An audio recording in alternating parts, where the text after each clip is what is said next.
first thing you want to do is figure out the width, right? So I use my pen tool. I draw this line. Doesn't have to be perfect. But off this line, I go over here. First of all, let's change the document setup to, instead of inches, to millimeters. Okay. Over here, I just hit 1, and then rotation, make sure it's 45 angles, or 45 degrees, all right? And then right there, once it's at a 45-degree angle, you just want to go ahead and right here, 2. Okay, so that right there is perfect.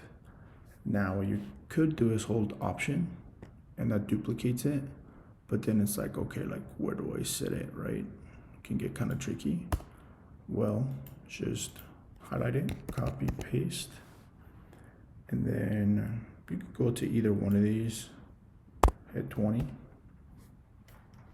Oh, I should have done that beforehand, because then when you scroll out, the 20 is all the way over here. So that's fine, whatever. So this is an even number. So then copy, paste, 20, right? It goes by 4, so it's 24. And now you have the perfect spacing. So then you hold Option, drag, and yep, snap into place. Perfect.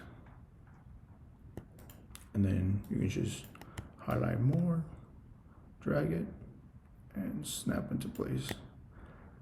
Now you can scroll in and make sure they're like perfectly aligned. And I personally like doing this, and then you can, you know, do your 2 for your corners. Let me highlight it. Those are 2 for your corners. I like doing it this way because then I really have control over where I want a specific stitch to go on a pocket. Okay, now let's do this. Let's go over here. Okay, now, so say you have your shape, right? I'm not gonna go over this because I've done this already, but let's just do this for fun. So you have your body right here. This is what you do. You need to copy and paste, so you have 2. And then you head over here. And then this depends on how you like your stitch. A lot of people do 3 millimeters, 4 millimeters, your stitch line. I like to work off 4, so mine's gonna be -4. Always make sure it's negative. If it's positive, it's gonna go on the outside. So if you don't put the negative in there, you do 4, it goes on the outside. Make sure it's negative. Okay.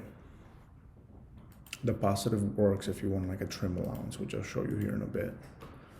Okay, so now you have this, but now the problem is you don't want your stitching to go all the way around. You want it to stop maybe right here.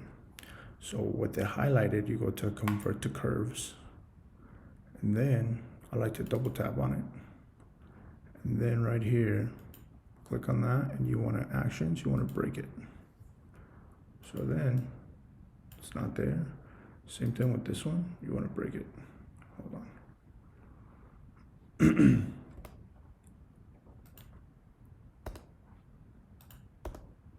There you go. And this one, instead of a circle, you want it to be a square. Perfect. Because now what you can do is you can drag this up and down depending on where you want your card to be.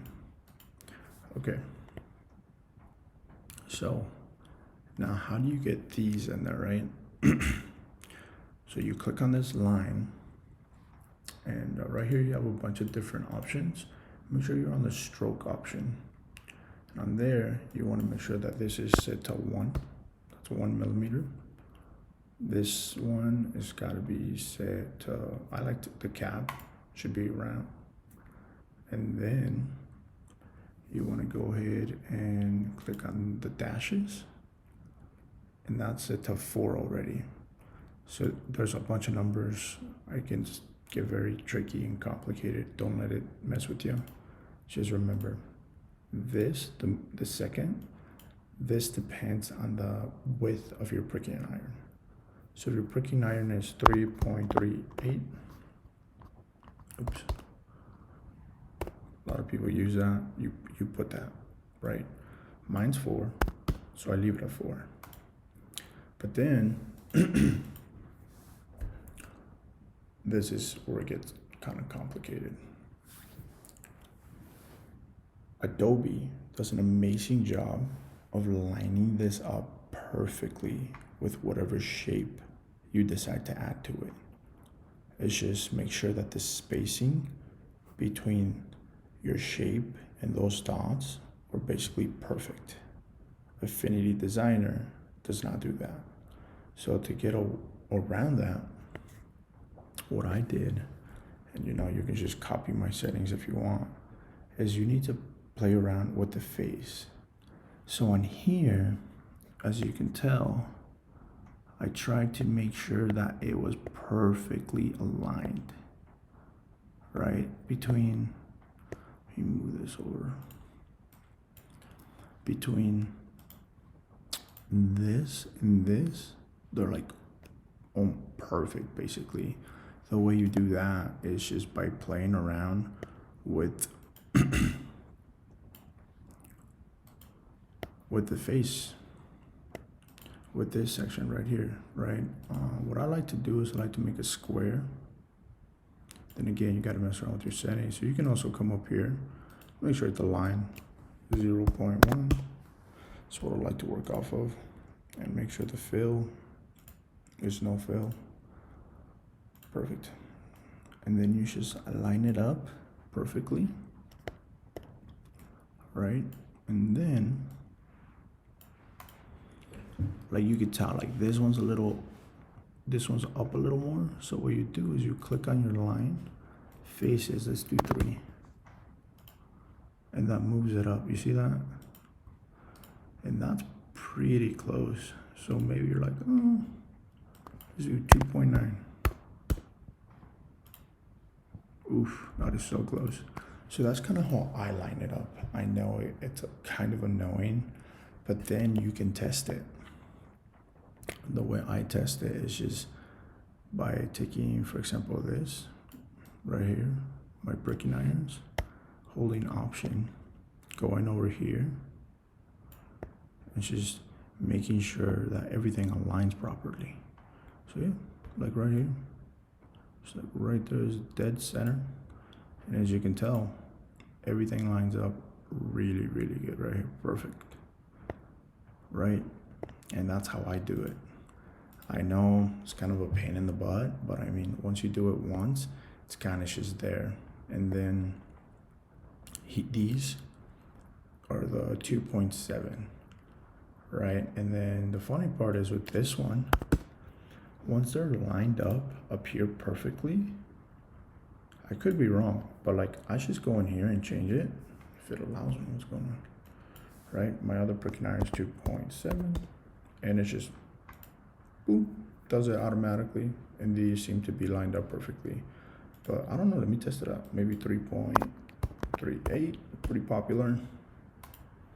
Yep, lines up perfectly.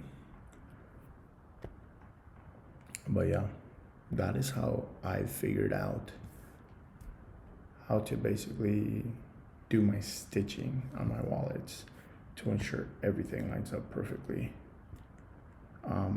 But yeah, I mean, you don't have to do this. Again, this is just another option, right? That if you wanted to do it this way, you could. But basically, recap, all you could really do is this. So say you want to design something.